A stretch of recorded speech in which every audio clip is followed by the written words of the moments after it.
gembong teroris nomor wahid, Nurdin M. Top.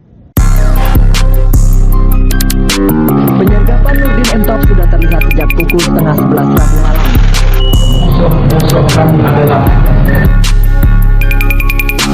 Pemirsa, kami baru saja mendapatkan gambar eksklusif wajah buronan teroris nomor wahid Nurdin M. Top sesaat setelah. Di video kali ini kita akan membahas tentang manusia yang sangat dicari di Indonesia atau the most wanted number one guy in Indonesia pada tahun 2000 awal. Jadi ya, kasus satu ini tuh lumayan gila banget karena emang yang cari beliau ini bukan cuman orang Indonesia atau polisi Indonesia doang, melainkan sampai FBI juga mencari orang ini. Dikarenakan dia adalah dalang dibalik tragedi-tragedi besar yang terjadi pada tahun-tahun itu. Ya, langsung aja kita panggil dan kita kenalan sama orangnya. Ya nggak gitu juga sih. Ya maksud gua kita kenalan dan tahu aja sama orangnya. Jadi nama orang itu adalah Nurdin M. Top. Ya, gue yakin beberapa orang dari kalian itu tahu sama beliau, tapi bukan dengan cerita di baliknya, melainkan dari meme-nya yang satu ini. Nggak nanya dan nggak Bapak kau salto belakang. Ya, itu adalah Nurdin M. Top atau orang yang paling dicari se-Indonesia pada zamannya. Oke, Nurdin M. Top atau yang memiliki nama panjang Nurdin Muhammad Top adalah manusia yang lahir pada tanggal 11 Agustus tahun 1968 yang ternyata dia itu bukan orang Indonesia melainkan warga kelahiran asli Malaysia. Nurdin merupakan anak bungsu dari 13 bersaudara yang menghabiskan masa kecil hingga remaja di kota kecil yang kental dengan budaya Jawa di Pontian, Johor, Malaysia.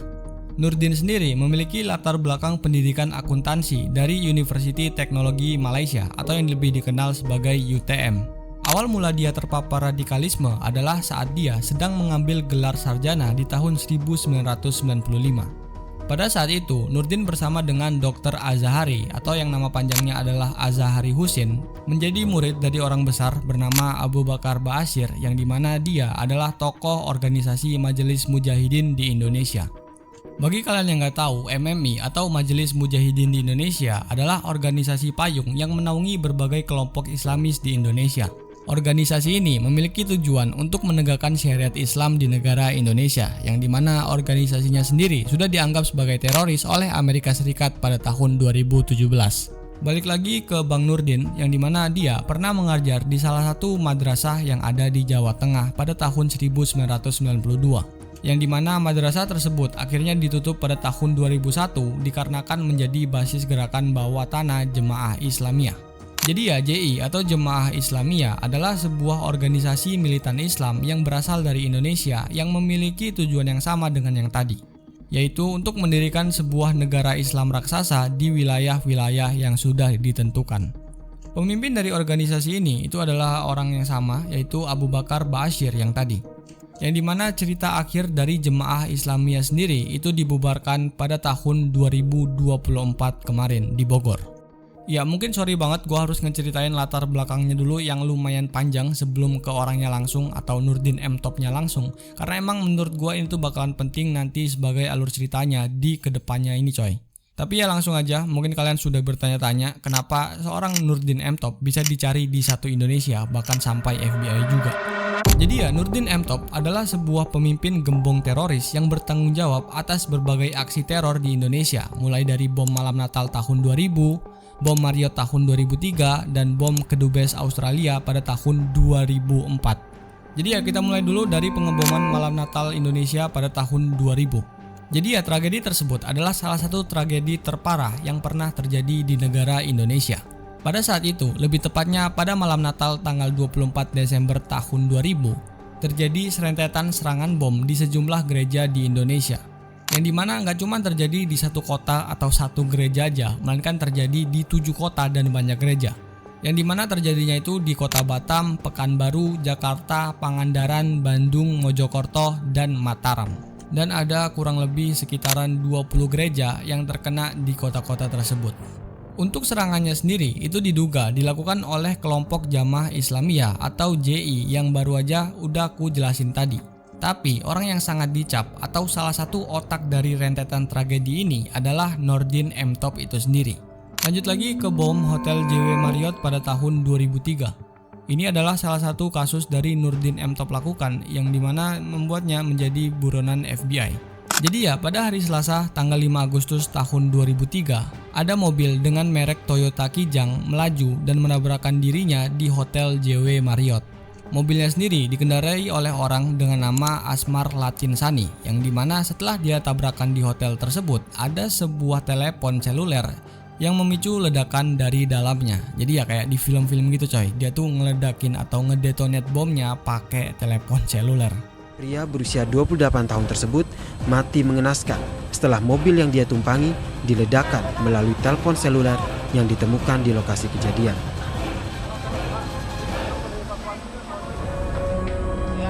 Lima hari kemudian, tepatnya 10 Agustus 2003, kepolisian meringkus 4 tersangka baru, yaitu Suprapto, Heri Setianto, Solihin, dan Malikul. Dari mereka diketahui bahwa bahan peledak tersebut merupakan sisa bom malam Natal 2000 yang dirakit di Bengkulu oleh Dr. Azhari. Nurdin M. Top dan Dr. Azhari menjadi dalang utama dari tragedi satu ini. Setahun setelah tragedi ini terjadi, di tahun 2004 ada pengepungan terjadi lagi di gedung Kedutaan Besar Australia di Jakarta. Lebih tepatnya di tanggal 9 September tahun 2004. Dengan metode yang sama, ada mobil yang datang melaju dan meledak di depan Kedutaan Besar Australia pada pukul 10.30 WIB. Untuk kejadian ini, ada sekitar 9-11 orang yang menjadi korbannya.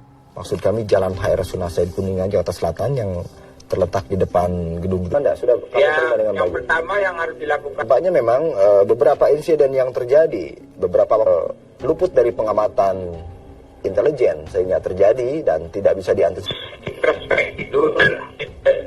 Setelah itu pun Nurdin M. Top membuat sebuah video untuk menantang negara-negara lainnya. Yang mungkin kalian sudah lihat videonya yang dijadiin meme lah pokoknya, yaitu video satu ini. Musuh-musuh kami adalah Amerika. Kami ulangi bahwa musuh-musuh kami adalah Aliansi Salibi, Amerika, Australia, Inggris, Italia. Lelaki ini disebut-sebut sebagai Nurdin M. Top, salah satu tokoh jamaah Islamiyah dalam. Ya, gue gak bisa nemuin full videonya atau ya bisa dibilang lost media gitulah. Tapi gue nemuin salah satu kutipan yang ada di video tersebut. Jadi intinya dia bilang begini. Kami ulangi bahwa musuh-musuh kami adalah Amerika, Australia, Inggris, Italia. Dan kami sampaikan juga bahwa musuh kami adalah penolong-penolong dan pembantu Bush, yaitu Presiden Amerika Serikat George Bush. Terus ada Blair, yaitu Tony Blair, seorang Perdana Menteri Inggris, penguasa kafir dan penguasa murtad yang menguasai kaum muslimin, yang mengejar ulama dan para mujahid. Mereka inilah musuh-musuh kami yang kami incar dalam serangan kami. Salah satu orang yang pernah dekat dengan Nurdin M. Top atau teman lamanya Nurdin M. Top juga pernah mengatakan bahwa menurut dia pengeboman yang terjadi pada akhir-akhir ini itu adalah perintah dari Osama bin Laden. Karena emang seperti yang kalian tahu lah, pada tahun-tahun itu banyak sekali teroris-teroris yang lagi mencekam dunia. Jadi makanya ada beberapa orang yang menghubung-hubungkan ini coy, walaupun nggak tahu juga apakah beneran ada koneksi dari Nurdin M. Top dan Osama bin Laden itu sendiri. Oke, satu hal lagi yang lupa gue omongin, kenapa Nurdin M. Top adalah orang yang sangat dicari di Indonesia, itu adalah karena emang kerjanya dia yang dimana bisa merekrut banyak orang-orang untuk menjadi pengikutnya dalam aksi teror ini. Jadi ya seperti yang kalian tahu, semua aksi-aksi yang dia lakukan itu bukan Nurdin M. Top yang melakukan, melainkan ada orang-orang bawahannya yang dia suruh untuk melakukan diri itunya sendiri. Ya kalian tahu ngomong apanya.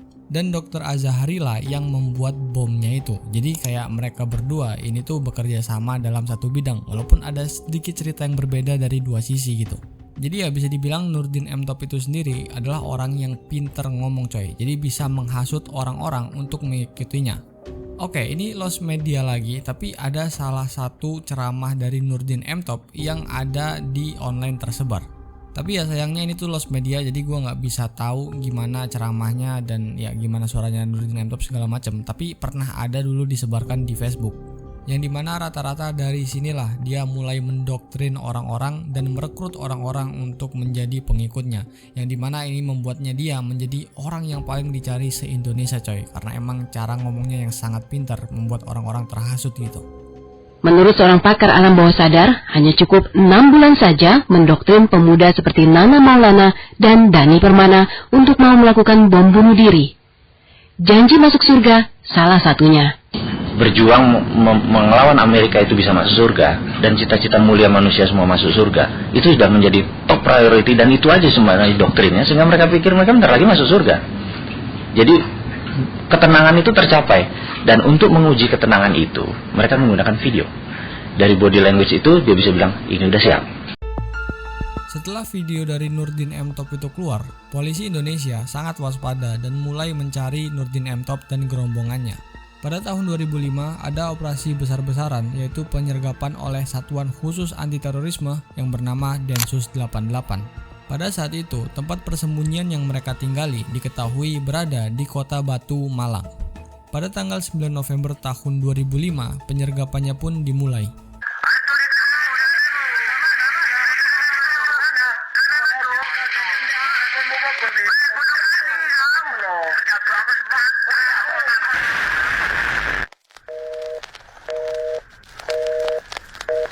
Hal ini pun membuat salah satu orang besar yang berpengaruh dalam gembong ini meninggal di tempat, yaitu adalah Dr. Azhari. Beberapa orang mengatakan kalau emang Nurdin M. Top itu juga berada di sana, tapi nggak tahu kenapa dia bisa meloloskan diri dari sergapan tersebut. Waktu dilakukan penyerbuan, itu diyakini Dr. Azhari masih ada di dalam situ. Masih ada di dalam, dan di dalam rumah itu ada 43 bom. Yang sudah dirancang? Sudah siap meledak semua, 43. Lanjut lagi pada tahun 2007, Densus 88 melakukan penggerebekan lagi di Weleri, Kendal. Di salah satu tempat yang diyakini adalah tempat tinggalnya Nurdin M. Top untuk bersembunyi. Tapi ya, lagi-lagi dia tidak ketangkap dan masih bisa kabur.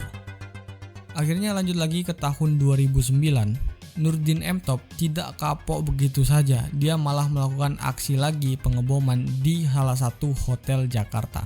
Sorry, bukan satu, melainkan ada 2 hotel, yang dimana ada di Hotel JW Marriott yang tadi dan di Hotel Ritz-Carlton di kawasan Mega Kuningan, Jakarta Selatan. Kejadian ini menewaskan sebanyak 9 orang korban jiwa dan melukai lebih dari 50 orang lainnya. Yang dimana ini juga menjadi alasan kenapa klub sepak bola besar yang Manchester United, kalian pecinta bola udah pasti tahu, itu nggak jadi datang ke Indonesia coy, karena emang teror-teror ini yang lagi ada di mana-mana. Setelah kejadian ini, polisi sempat menemukan laptop dari Nurdin M. Top pribadi, yang dimana ternyata mereka tuh beneran udah merencanakan semuanya untuk melakukan pengeboman di tempat itu. Yang dimana itu semua dilakukan dengan sangat detail, diperhitungkan semuanya, bukan orang abal-abal atau orang awam aja coy.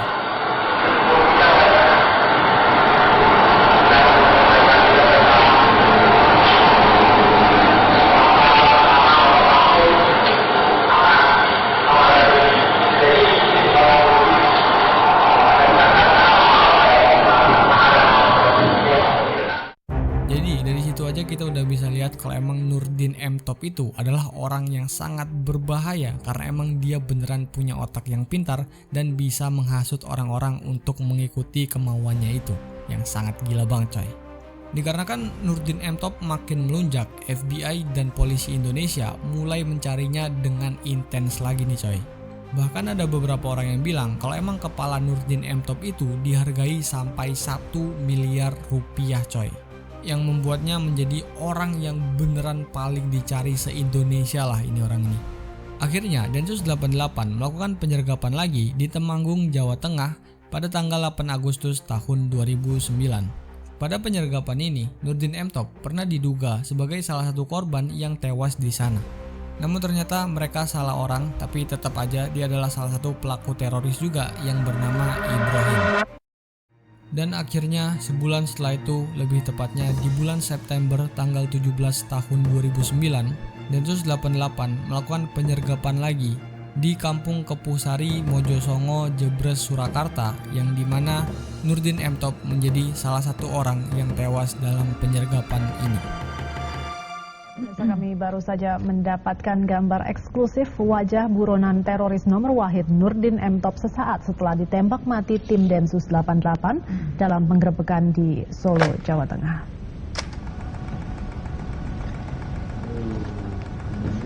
Inilah gambar wajah buronan teroris nomor wahid Nurdin M. Top sesaat setelah ditembak mati tim Densus 88 dalam penggerebekan di Solo, Jawa Tengah.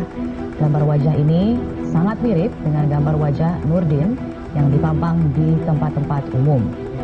Nurdin M. Top ditembak mati tim Densus 88 dalam penyergapan selama 7 jam di Desa Kepusari, Jebres, Solo, Jawa Tengah.